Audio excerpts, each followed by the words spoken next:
இன்றைக்கி வண்டி ஸ்டார்ட் பண்ணுறதுலேருந்து பார்த்துடலாமா. முதல்ல கிளச் மாரிங்க, சீட்டு கரெக்டாக அட்ஜஸ்ட் பண்ணுங்கள். கிளச் ஃபுல்லாக மாரிங்க, ஏன்னா கிளச்சு பிரேக்கு கிளச் மட்டும்தான் ஃபுல்லாக மாரிக்கிறோம். பிரேக் எக்ஸலேட்டர் லைட்டாக தான் மாரிக்கிறோம், கிளச் மட்டும்தான். அதனால் எப்போயுமே உட்காந்து சீட் அட்ஜஸ்ட்மெண்ட்டுக்கு கிளச் ஃபுல்லாக கால் இட்டு தான் மட்டும்தான். ஓகேங்களா? சீட் பெல்ட் போட்டுக்கோங்க.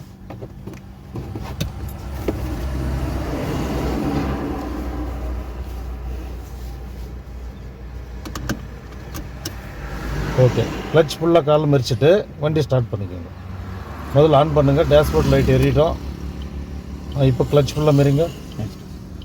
கிளச் ஃபுல்லாக மறிச்சிட்டு ஸ்டார்ட் பண்ணிக்கோங்க. ஸ்டார்ட் பண்ணிட்டீங்களா?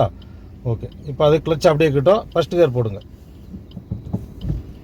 ஓகே, இந்த ஹேண்ட் பிரேக்கு அந்த பட்டன் மேலே தூக்கணும் மாதிரி பட்டன் ப்ரெஸ் பண்ணி கீழே இருக்குங்க. ஓகே, ரைட் இண்டிகேட் போடுங்க.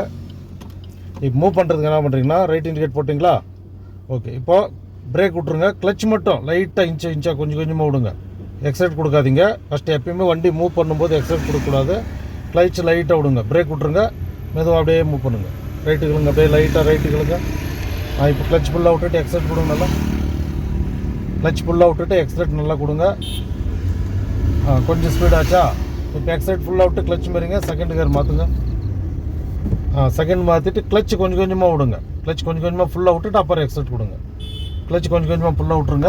எக்ஸைட் கொடுங்க. நல்லா கொடுங்க ஜோரம். கொஞ்சம் நல்லா ஸ்பீடு பண்ணுங்கள். ஒரு 25-30 ஸ்பீடு வர்ற வரையும் ஸ்பீடு பண்ணுங்கள். ஸ்பீட் பண்ணிவிட்டு எக்ஸைட் ஃபுல்லாக விட்டு கிளச் மாரிங்க. செகண்ட்லேருந்து தேர்ட் கியர் மாற்றுங்க. 2லேருந்து 3 கிளச் கொஞ்சம் கொஞ்சமாக விட்ருங்க. அதே மாதிரி கிளச் கொஞ்சம் கொஞ்சமாக ஃபுல்லாக ரிலீஸ் பண்ணிவிட்டு அப்புறம் எக்ஸைட் கொடுங்க.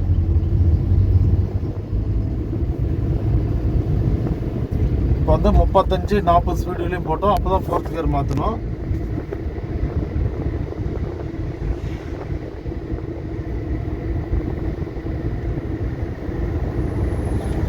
மேடு வருது, மேடு ஏறிட்டோம்.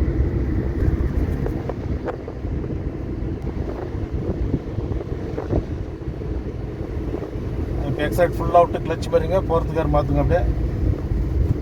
இப்போ கிளச் அதே மாதிரி தான் கொஞ்சம் கொஞ்சமாக ரிலீஸ் பண்ணிவிடுங்க. கொஞ்சம் கொஞ்சமாக ஃபுல்லாக ரிலீஸ் பண்ணிவிட்டு அப்புறம் எக்ஸைட்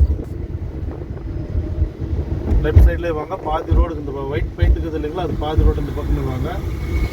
40க்குள்ளே போகிறதா இருந்தால் லெஃப்ட் சைடு போங்க. 40, 50, 60 போகிறதா இருந்தால் ரைட் சைடு ட்ரக்கில் போகணும். இப்போ இதிலே போகலாம். இதே இப்போது உங்களுக்கு 8வது கிளாஸ்னாங்காட்டியும் இவ்வளோ ஸ்பீடாக ஓட்ட சொல்லுது. இதே நீங்கள் ஃபஸ்ட் கிளாஸ் செகண்ட் கிளாஸாக இருந்தாக்கா ஃபஸ்ட் கியர் செகண்ட் கியரில் தான் போகணும். 20-30 ஸ்பீடுக்குள்ளே பாஸ் பண்ணணும். அதுக்கு மேலே ஸ்பீடு போகக்கூடாது. முன்னாடி வந்து சைடில் லெஃப்ட் சைடு நிறுத்த போகிறோம் சரிங்களா? இங்கேருந்தே லெஃப்ட் இண்டிகேட் போட்டு விடுங்க. லெஃப்ட் இண்டிகேட் போட்டு விடுங்க. மெதுவாக போட்டு இன்னும் முன்னாடி அந்த செகண்ட் கரண்ட் எலக்ட்ரிக் போடுறீங்களா அப்படியே ஓரமாக வாங்க. கிளச் ஃபுல்லாக பிடிங்க. கிளச் ஃபுல்லாக பிடிங்க. லைட் பிரேக் கேரில் கை வைக்காதீங்க. அப்படியே ஓரவாங்க. பிரேக் விட்ருங்க லைட்டாக. இன்னும் வாங்க. இன்னும் வாங்க. அப்படியே ஸ்டடி பண்ணுங்கள். இன்னும் ஸ்டடி பண்ணுங்கள். கிளச் ஃபுல்லாக பிடிச்சி லைட் பிரேக் பண்ணுங்கள். வீல் ஸ்டடி பண்ணுங்கள். இப்படி ஓகே. இப்போ கேர் நியூட்ரல் பண்ணுங்கள். ஹேண்ட் பிரேக் தூக்கி கொடுங்க. ஓகே, நீங்கள் வந்து வண்டி நிறுத்திட்டு இறங்கி போகும்போது கேர் நியூட்ரல் பண்ணிட்டு ஹேண்ட் பிரேக் தூக்கி விட்டு அவங்க வேலை முடிஞ்சு. ஓகேங்களா? மறுபடியும் மூவ் பண்ணும்போது அதே மாதிரி ஃபஸ்ட் கியர் போட்டு கிளச் மெதுவாக கொஞ்சம் கொஞ்சமாக விட்டு மூவ் பண்ணிக்கணும்.